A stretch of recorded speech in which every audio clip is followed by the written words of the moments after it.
Hello muri kumwe n'umusore wanyu n'ubishimwe Emmanuel Plans ariko nushaka kumwite the most wanted. Ambaye ikaze kuri Inside Rwanda TV mu mwanya wa Celebrity Time. Ariko mbere yuko mbagezaho abo ba celeb no munsi tugiye kuganira, reka mbanze mbabwire ibintu byiza cyane kugira ngo muzajye murushaho kudukurikira amasaha 28 kuri 28. Ntabwo bigoye cyane, ni gukora subscribe. Ahantu ubona ijambo handitse subscribe ukandeho, noneho ni iby'agaciro cyane. Urebye hirya gatoya ahantu hari akantu k'akazogera, then ukagakandaho. Iyo umaze kugakandaho, ikintu cyose dushize uzajya tubona notification neza, tubane amasaha 28 kuri 28. Guys, nanone muri Celebrity Time on Inside Rwanda TV. Aka kanya nago ndi jenyine noneho nkuko nabibasezeranyije cyangwa nuko ikiganiro kibivuga, ndi kumwe n'abantu hano banyikije impande ebyiri, ibumoso n'iburyo. Twihuse ariko se basanze hano ajya bita gute? Dope crack. Hano turi. Hano turi bayita Fuji Square. Fuji Square. Mwese mwajemo cyangwa twajemo muri gufata ka Fuji. Ka Fuji. Twihuse reka batangire batwibwira, ndahera iburyo bwanje. Amazina mama yakwise? Amazina mama yanyise ni Shema Manziva. Ego. Ariko nkaba ndirimba ari Gets Kent. K-shot. Shot. Kenny K shot.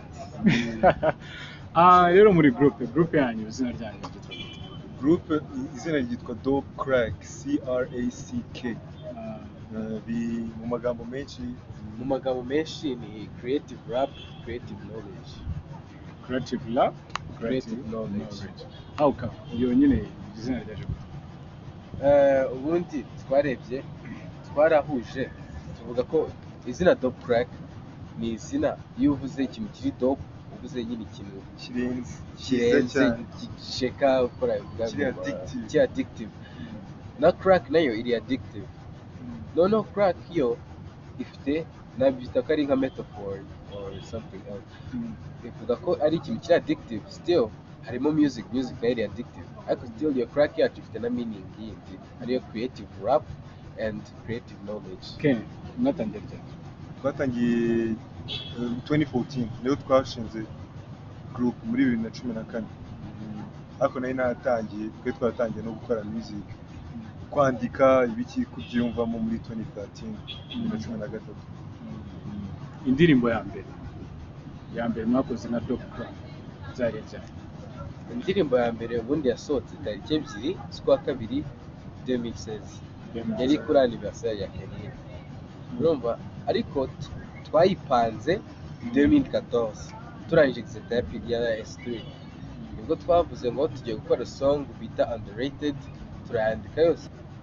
Umubwira ijambo underrated, niyo tuzakora song bita underrated. Aje nibwo nibwo mbere twakoze song izina rikaza mbere yuko dukora song kugira ngo tuyisohore 2016 twari panze 2014. None se ndumva ni ibintu bitaba byoroshye.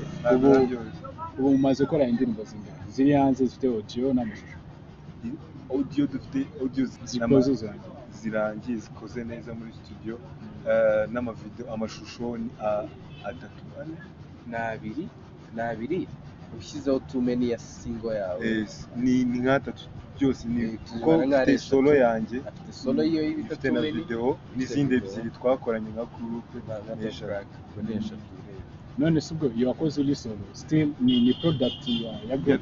Ni product ya handitseho amazina yanjye ariko ni nk'ari product ya group.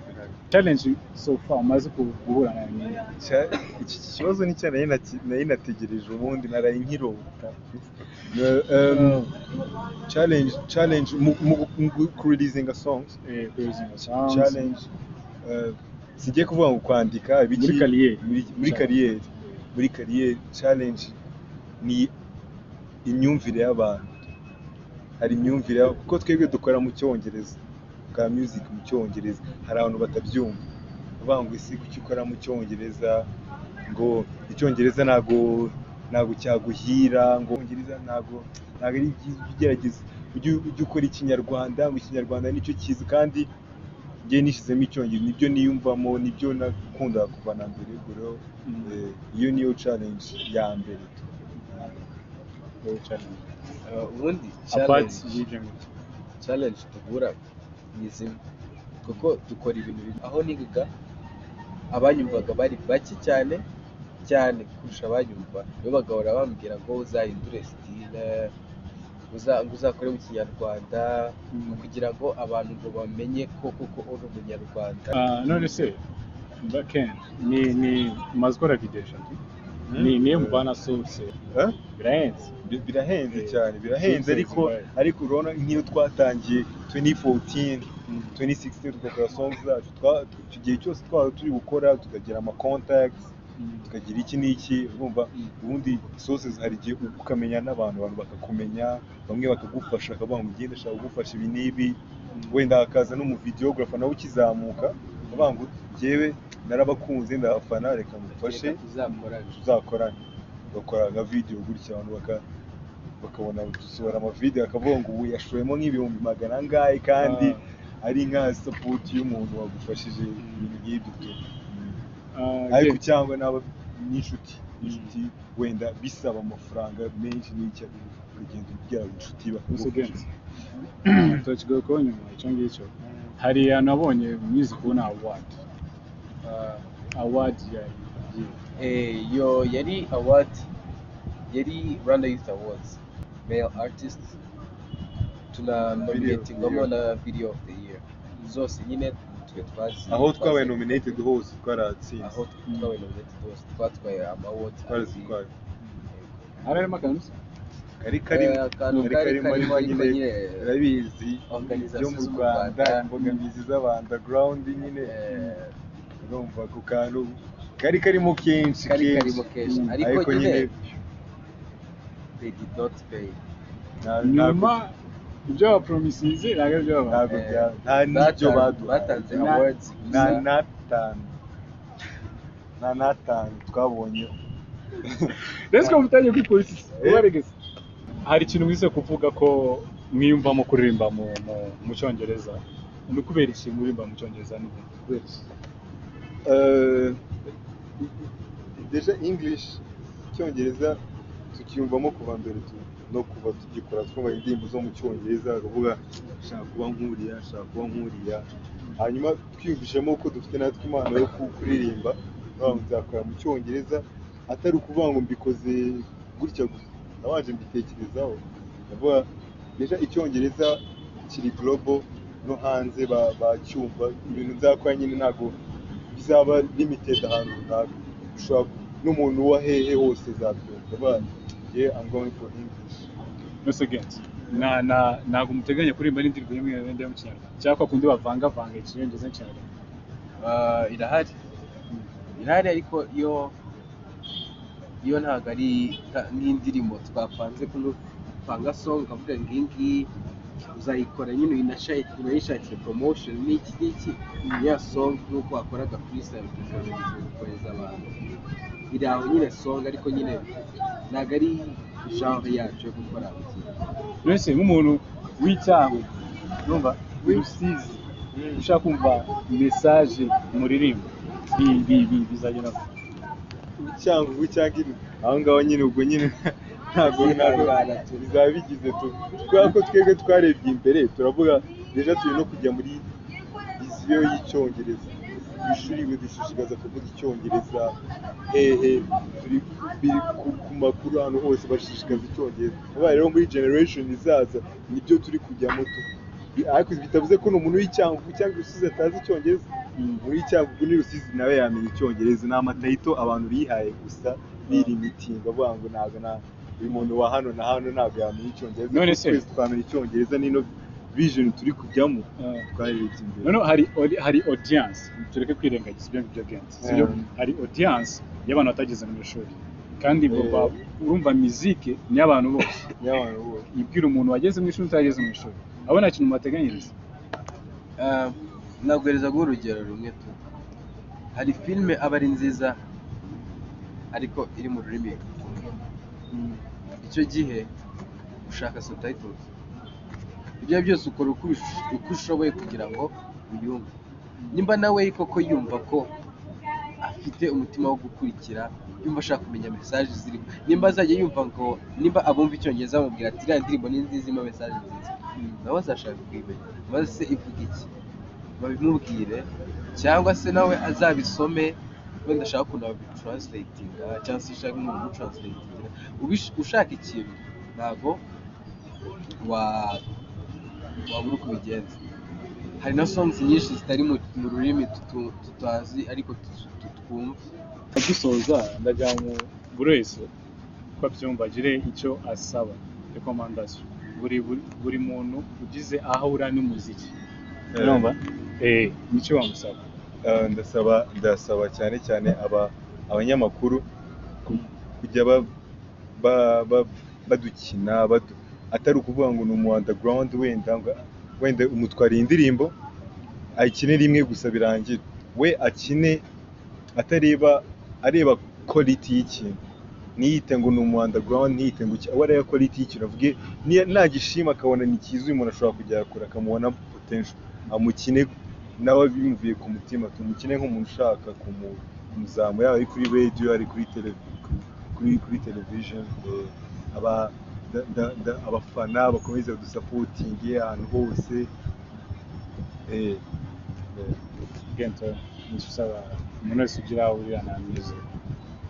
Icyo nasaba ni umuntu wese ugize icyo ahuriyeho na music bakareka guca amazi ikintu bita kuririmba mu cyongereza, kuko ntago bo batadusapotinze no hanze, kuko uvuga ko wenda music yacu yagera hanze, abangaba dufite badusapotinze ntabwo yagera hanze, kuko nibo nyine bagomba kwizamura kugira ngo igire abafana. Ntabwo agira abafana batakumva, kandi audience ufite yego nayo yagufasha kuzamuka, ariko nabo bafite abantu benshi bagezaho abantu bashobora kukumva bakagukunda. Rero niba kuzikina kwabo bashobora kugira abafana, abo bafana bakagufasha gusapotinga ukazagera hanze just in case. Ubwo rero ikintu abasaba ni kudaca amazi kuririmba mu cyongereza, avuga ati n'ubundi nta ahantu bizagera, ubwo nibabikore nibaze abantu bumva nibaze niba bazabishima, niba batabishimye ntawamenya, wenda nuko niko abyiyumvamo ko yumva ko bitashoboka, ariko mu by'ukuri si uko bitashoboka, ni uko aba belivinga ko bitashoboka, ariko nta kidashoboka. Mbere uko tujya mu gace kacu gakurikireho, reka tubanze dukine indirimbo yabo ya latest yitwa Sidewalk, nyuma turagaruka dukomeza na parti yacu ya kabiri.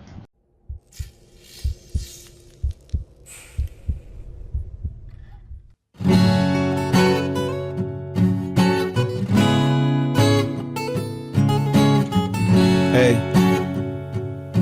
don't crack. Woo.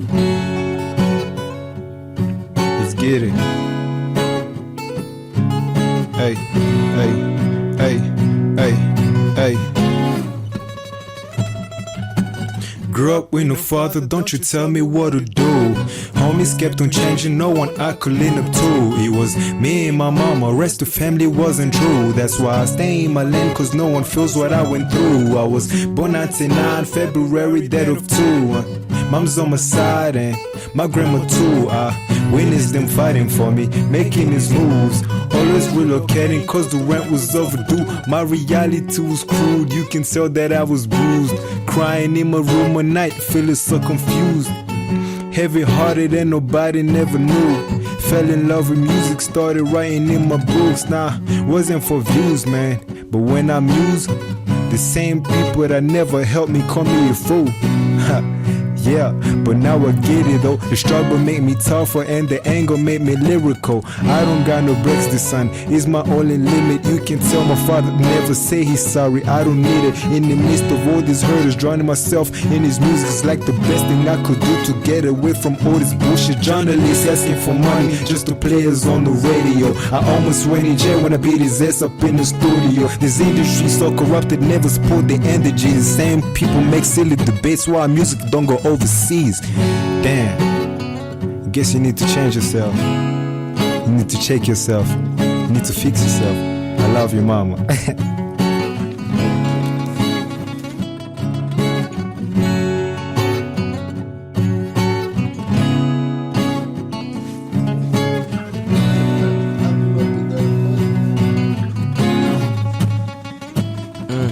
I grew up without a father, so don't tell me what to do. If I tell you that I love you, that liquor be talking too. My mama never believed me, so I had to make a move. That's when we won the 2 awards and then we trended in the news. We was young and persistent and we started earning views, showing people that we can maintaining grades in our schools. If money was the only goal, then we all gon' lose. If I said the alarm for bullshit, yeah, you know I'm gon' snooze. Let's get back to the story and put this shit together. Dancing through my verse before I ever wrote a song on my own. When I was always underrated, wish y'all was there, but the kid in my class told me I got a place there. Ain't tryna flex to your niggas, I'm speaking truth, nigga. If you don't see it, nigga, then you must be ain't, nigga. Got my first 5 figures run. icyo dukurikiyeho ni celebrity challenge. Celebrity challenge y'uno munsi mfite ibibazo bibiri byonyine ndi bubaze haba Kent na Gent.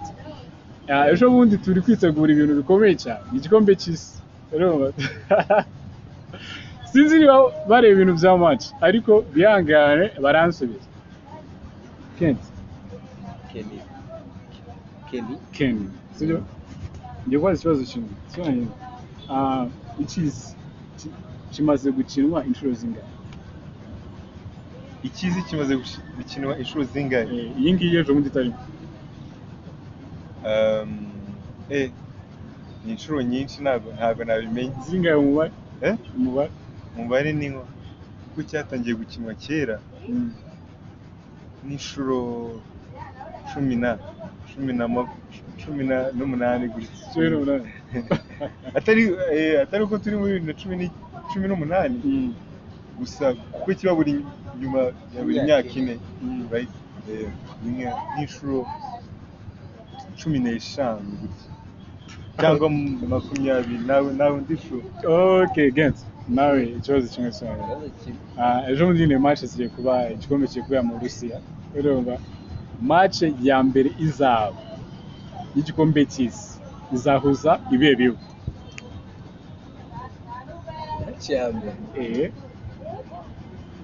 Izaba tariki zingahe, izahuza ibihe bihugu? Tariki yo no bayiteki 16. 16 z'ukwa gatandatu. Nakubizi. Amakipe yo z'ukwa karindwi 16 z'ukwa karindwi. Ni igikombe cy'isi kizatangira. Ari z'ukwa gatandatu. Okay. Amakipe yo ubwo ni challenge nyine. Urumva uragenda mu bishaka. Ikibazo challenge ndi yanyu, sibyo? Uramubaza ikibazo? Urumva nawe yakubaza ikibazo. News tweraho mubaza. Mubaza ikibazo kimwe. Cyane ushaka. Kenny, do you smoke? No, I don't. I don't smoke. Kutumbarira iki kibazo. I was just okay. Wowe, are you in a relationship? Yeah, I am in a relationship. Umwe cyangwa benshi? Just one. Okay. Yapu murakoze cyane. Ndongera kwibutsa ko yari Celebrity Time kuri Inside Rwanda TV on YouTube. Nari kumwe na group yitwa Dope Crack. Mwabyumvishe twaganiriye byinshi cyane, ariko mbere ko dusoza ndabanza kubabwira ko kugira ngo murebe ibintu byose tubashiriraho kandi byiza cyane kuri YouTube, kanda kuri subscribe kandi ntiwibagire gukanda kuri bell ukazogera kugira ngo uhite ubona notification ibintu tukibishiraho. Mwe muri kumwe nanjye n'umusore wanyu Prince the most wanted. See you. Gwagwa.